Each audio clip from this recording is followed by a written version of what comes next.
I stood with my palms pressed against the chilly wrought iron fence that encircled the house I had worked so hard to purchase, shivering in the crisp night air.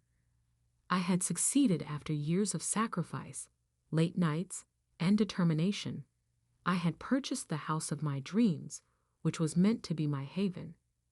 I felt alienated in the place that had been my refuge, now stood outside, defenseless and locked out.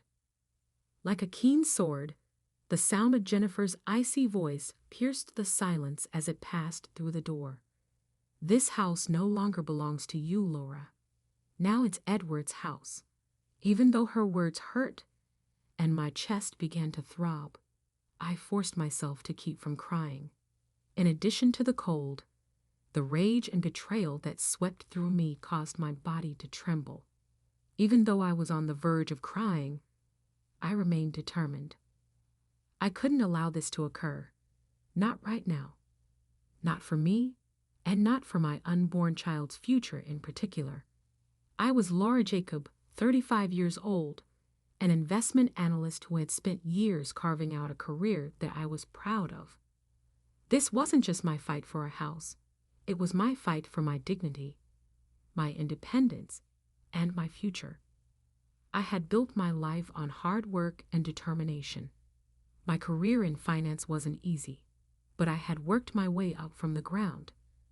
I had spent countless hours poring over spreadsheets, negotiating deals, and proving myself in a field dominated by men. But it had paid off. I had bought the house of my dreams in Austin, a beautiful, sprawling $8 million property that had been the symbol of my success. It wasn't just a house. It was everything I had worked for, my pride, my achievement, my personal sanctuary. But that sanctuary had been shattered when Edward William walked into my life. Edward was a 38-year-old software engineer who had swept me off my feet with his charm, intelligence, and ambition. He had made me believe that together we could build a future full of love, hope, and happiness.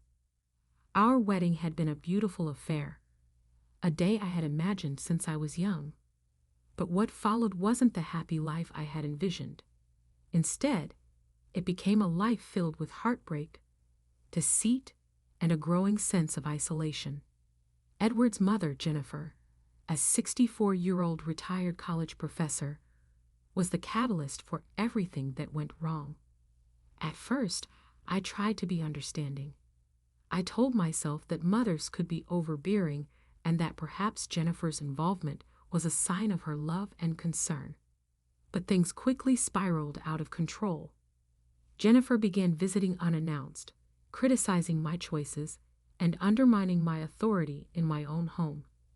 She would look around with a disapproving frown, then comment on every little detail as if my taste was somehow inferior to hers.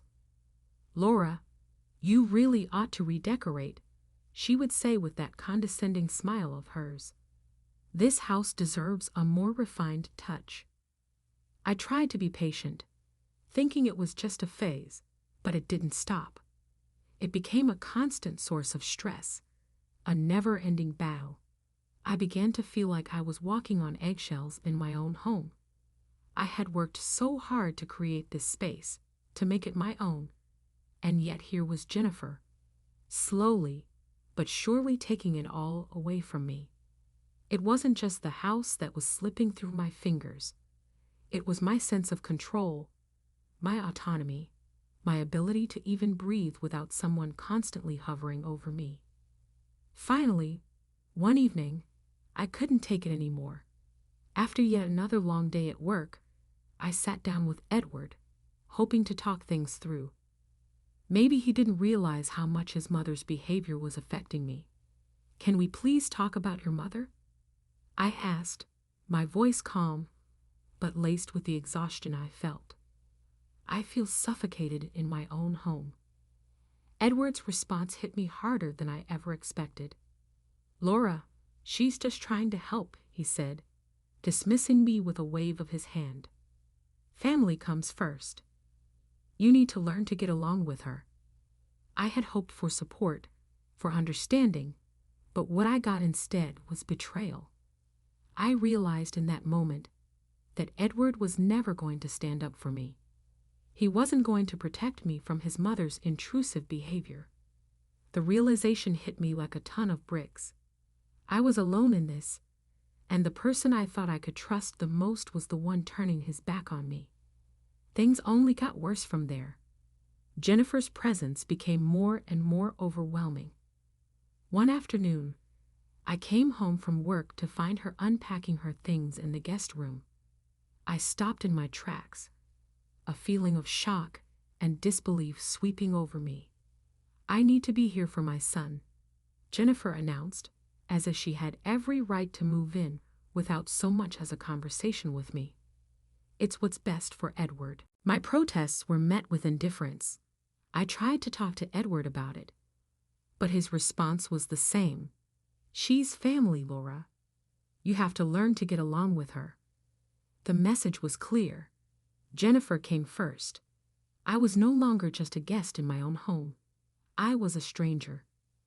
I felt like an intruder in a place I had worked so hard to make my own. But it didn't stop there. Life had another twist in store for me, one I never saw coming. I discovered I was pregnant. At first, I thought the news would bring Edward and me closer together. I imagined us sitting down, discussing baby names, decorating the nursery, and planning for a future. But that wasn't what happened. When I told Edward, he barely reacted. He didn't seem excited. He didn't seem happy. Instead, his distance grew even more. And Jennifer's cold, clinical response was just as painful. "You'd better take care of yourself," she said, her voice flat. "We can't afford any complications." Her indifference stung, but Edward's silence hurt more. It was as though he was detached from everything that was happening around him, as though he had already checked out of our relationship. And with every passing day, I felt more and more isolated. The house I had worked so hard for was no longer mine, and neither was Edward's heart. Then one evening, everything came crashing down. I came home after a long day at work, exhausted and ready to relax, only to find the door locked. At first, I thought I had just forgotten my keys. But as I knocked on the door, expecting Edward to let me in, it was Jennifer's voice that answered. "Laura, unless you transfer ownership of this house to Edward, you're not welcome here." I felt my world crumble in that moment. Edward stood beside his mother, his face blank, showing no sign of emotion. They had locked me out of my own house, the house I had worked so hard for, and they were giving me an ultimatum. My belongings were thrown out onto the front lawn, like I was nothing more than a piece of trash. When I tried to reason with them, Edward shoved me away. Tears streamed down my face as I picked up my things from the lawn. I felt broken, humiliated, but something inside me stirred. I wasn't going to let this be the end. I wasn't going to let them take everything I had worked for without a fight. I reached out to Lisa Carter, an old friend of mine from college. She was a brilliant attorney, someone I knew I could trust. She didn't hesitate when I called her. "Laura, we're going to make this right," Lisa said, her voice firm with determination. "They can't take what you've worked so hard for." With Lisa's support, I moved in with my parents. My father, a retired firefighter, and my mother, a kind and nurturing homemaker, welcomed me with open arms. "You're not alone, Laura," my father reassured me, his voice full of love and strength. "We'll face this together." Even though I was surrounded by love and support, I couldn't shake the feeling of loss. The house that had symbolized my hard work and success was now occupied by the people who had betrayed me. But I couldn't let that pain consume me. I had to stay focused on getting back what was rightfully mine. The next morning, Lisa and I sat down in her office to map out a plan. First, we need solid evidence, Lisa explained, her voice calm but full of resolve. We need to prove the emotional and psychological abuse, as well as their attempts to coerce you into giving up the house. Her confidence lifted my spirits. For the first time in weeks, I felt a glimmer of hope. This wasn't the end. It was just the beginning, and I was going to fight back. But I knew that in order to regain control of my life, I had to document everything. I couldn't let Edward and Jennifer continue to manipulate me without repercussions. So I began keeping track of every instance of their interference and emotional abuse. Each day, I would sit down and write out the details, no matter how small or how painful. I noted how Jennifer would undermine my authority, how she treated me like a stranger in my own home, and how her presence became suffocating. The list grew longer as the weeks passed, and with each entry, I found my determination to fight back growing stronger. One day, I came home early from work, hoping to get some quiet time before dinner. But as soon as I walked in the door, I froze. There, in the living room, was Jennifer, rifling through my financial documents. My heart dropped, and a wave of anger washed over me. "What on earth are you doing?" I demanded, my voice trembling, not just with shock, but with a deep sense of violation. How dare she go through my personal documents without my permission? Jennifer didn't even flinch. She simply looked up at me with that calm, self-righteous expression she always wore. "I'm making sure everything is in order," she said. Dismissively, as though this was perfectly normal, she continued, "You're about to become a mother, Laura, and I need to know that you're prepared." The sheer audacity of her actions left me speechless. I couldn't believe what I was hearing. It was as if she thought she had some right to invade my privacy and take control of my life. I tried to keep my cool, but inside, my blood was boiling. I turned around and left the room, heading straight for the phone to call Edward. I needed him to step in. I needed him to tell her that this was unacceptable. But when I confronted him about it, his response was just as dismissive as Jennifer's. "She's just looking out for us," he shrugged, as though there was nothing wrong with what she had done. I felt completely betrayed. My husband, the person I had trusted most in the world, was siding with his mother instead of standing up for me. The house I had worked so hard to build had become a battleground, and I was losing. I knew I needed more than just my word to fight back. I needed evidence. That's when I reached out to Lisa. She was a brilliant attorney I had known since college, and I trusted her completely. Lisa wasted no time in helping me gather everything I would need. We compiled text messages, voicemails from Edward and Jennifer, and even statements from friends who had witnessed how I had been treated. Every piece of evidence was a testament to the emotional and psychological manipulation I had been enduring. As we reviewed it all, I could feel a fire of determination building within me. This wasn't just about the house anymore. It was about reclaiming my life, my dignity, and protecting my child from the toxic environment I had found myself in. The weeks that followed were emotionally exhausting. The stress from everything that had been happening weighed heavily on me, and I couldn't help but feel the toll it was taking on my pregnancy. The constant anxiety, the fear, the betrayal, it all added up. But no matter how hard it got, I refused to give up. I couldn't. For the sake of my unborn child, I had to fight for what was rightfully mine. My parents were my rock during this time. They reminded me every day of my strength and resilience. My father especially often told me, "You're stronger than you think, Laura. You've already come so far." Finally, After what felt like an eternity of emotional turmoil, the day of the court hearing arrived. I had been preparing myself for this moment for weeks, but nothing could quite prepare me for how I would feel when I walked into that courtroom. My nerves were on edge, and I couldn't help but feel a flutter of anxiety in my stomach. But as I looked over at Lisa, I felt a small wave of calm wash over me. Her steady presence was like an anchor, grounding me. As we walked into the courtroom together, on the other side of the room, Edward and Jennifer sat confidently, their lawyer whispering in their ears. They looked so sure of themselves, as if they already had the outcome of the case in their hands. But I knew the truth was on my side. I wasn't going to let them take everything from me without a fight. The judge, a composed woman in her early 50s, called the case to order. Her voice was firm, but not unkind, as she instructed everyone to stand.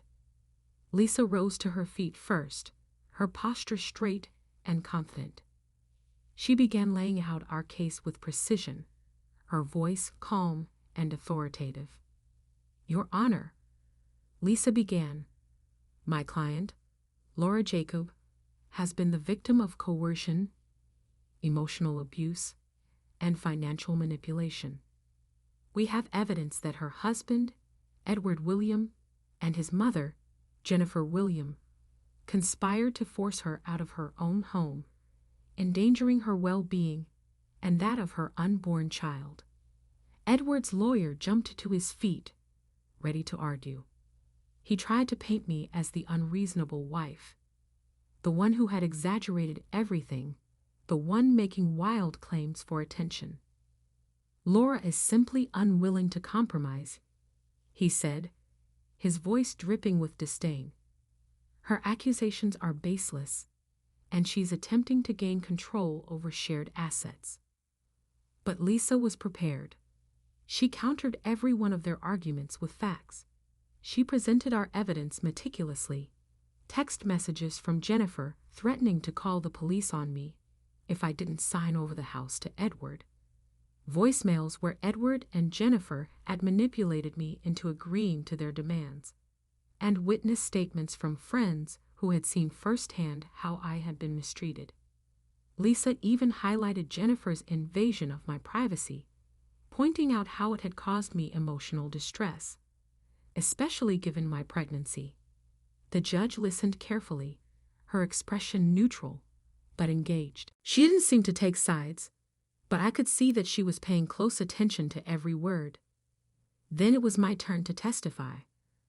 I stood up, my hands trembling slightly, but I took a deep breath and steadied myself. This was my moment to speak the truth, to tell my side of the story. "I married Edward because I loved him," I began, my voice steady but raw. "I never imagined that his mother would move into my home and try to take control of my life. I never imagined that when I set boundaries, I would be dismissed so easily. I never imagined that I would be locked out of my own house while pregnant." I paused, looking at the judge, my heart pounding in my chest. "This is about more than money or property. It's about the emotional abuse I endured and the safe environment I want for my child." As I spoke, I could see Edward's face redden. He shifted uncomfortably in his seat, his eyes avoiding mine. Jennifer too looked uneasy, her hands clutching the arms of her chair as if trying to hold on to some shred of control. The judge's gaze never wavered. She was taking it all in, every word, every emotion. I could only hope that she would see the truth of what had been happening. When Edward was called to the stand, he tried to portray himself as a misunderstood husband caught in the middle of a conflict between his wife and his mother. "I only wanted to mediate between my wife and my mother," he claimed, his voice lacking the conviction I had hoped for. "Laura overreacted, and we tried to work things out as a family." His words felt hollow, empty, as if he were trying to justify his inaction. Jennifer followed, and her tone was as condescending as ever. "I only did what I thought was best for my son and future grandchild," she said, as if her interference had been an act of pure altruism. I couldn't believe what I was hearing. They both seemed so blind to the hurt they had caused, so convinced their actions were justified. But I knew the truth, and I wasn't going to let them take away my dignity or my future without a fight. Jennifer sat there, her posture as stiff and controlled as ever, denying every accusation and insisting I was prone to exaggeration. She claimed I had created unnecessary drama in our lives, turning a simple family matter into something far worse than it needed to be. Her words were cold, designed to make me look unstable. I could feel the weight of them pressing on me, but Lisa wasn't letting her get away with it. She was relentless in her cross-examination, pushing Jennifer to explain herself, exposing the flaws in her arguments. "Mrs. William," Lisa said, her voice firm and unyielding, "do you think it's appropriate to lock a pregnant woman out of her home and demand she give up her property?" Jennifer hesitated. It was just a moment, but I could see the crack in her confidence. She shifted in her seat, clearly uncomfortable under Lisa's questioning. Jennifer tried to defend herself, but each of Lisa's pointed questions revealed the holes in her story. The more she spoke, the more her defenses crumbled, until there was nothing left but her own shaky justifications. I could tell that Jennifer's carefully constructed narrative was falling apart, and for the first time, I began to feel a real sense of hope. The judge, who had been listening carefully to each side, called for a short recess. I stepped outside the courtroom with Lisa, my nerves a jumble of anxiety and anticipation. I could feel my heart pounding in my chest, but Lisa was there beside me, her presence a steadying force. She squeezed my hand and gave me a reassuring smile. "You're doing great," she said. "We have a strong case, and the judge is listening. Just keep your head high." Her words were like a balm to my raw nerves. For the first time in a long while, I felt like I could breathe again. The next steps would be crucial, but with Lisa's guidance, I felt confident that we were going to win this fight. After the break, we returned to the courtroom. The tension was palpable as we all took our seats again. It was time for the closing arguments, and I could feel the weight of the moment settle over me. This was the final stretch. I had fought so hard to get here, and now everything would come down to these last words. Lisa stood confidently, her voice ringing through the room as she began. "Your Honor," she said, "Laura Jacob built a life for herself through hard work and dedication, only to have it torn apart by the people she trusted most. The evidence is clear. Jennifer William and Edward William manipulated, abused, and coerced Laura in an attempt to take what is rightfully hers." I could feel the tears welling up in my eyes as I heard Lisa speak those words. She wasn't just fighting for me. She was fighting for the life I had worked so hard to build, the life I had been forced to defend. Lisa wasn't just representing me in a legal battle. She was giving me my voice back. "This case isn't just about property," Lisa continued, her voice strong and unwavering. "It's about the safety and well-being of a mother-to-be who deserves to live free from fear and control." Edward's lawyer was quick to respond, of course, trying to defend his client by downplaying everything. He emphasized that family disputes were often complex, that I had overreacted to Jennifer's well-meaning intentions, and that this was just a matter of a couple trying to work through some differences. It was a weak defense, and I could see the judge's expression hardening. She wasn't buying it. The moment had arrived for the judge to deliver her decision. I sat up straighter, holding my breath as I watched her carefully. She leaned forward, her gaze steady and commanding. Based on the evidence presented and the testimonies heard today, she began, her voice firm, "It is evident that Laura Jacob has suffered significant emotional and psychological abuse. The actions of Edward William and Jennifer William were not only manipulative, but also put Miss Jacob and her unborn child at risk." I could feel my heart race in my chest, and my hands gripped the armrests of my chair. Every word the judge spoke felt like a victory, but there was still more to come. Therefore, the judge continued, "I am granting Miss Jacob sole ownership of her home and full custody rights of her unborn child." I could hardly believe it. For a moment, time seemed to slow down as the judge's words sank in. My home, my dream, was mine again. My child would have the future I had always imagined for them. The relief that washed over me was overwhelming. I had won. The judge wasn't done yet, though. Additionally, she said, "Mr. Edward William and Mrs. Jennifer William will be required to pay financial penalties. Mr. William is ordered to attend mandatory counseling sessions, and a restraining order will be issued against both defendants to ensure Miss Jacob's safety."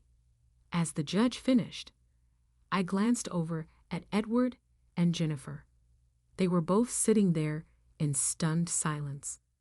The smug expressions that had once been so prevalent now replaced by shock and disbelief.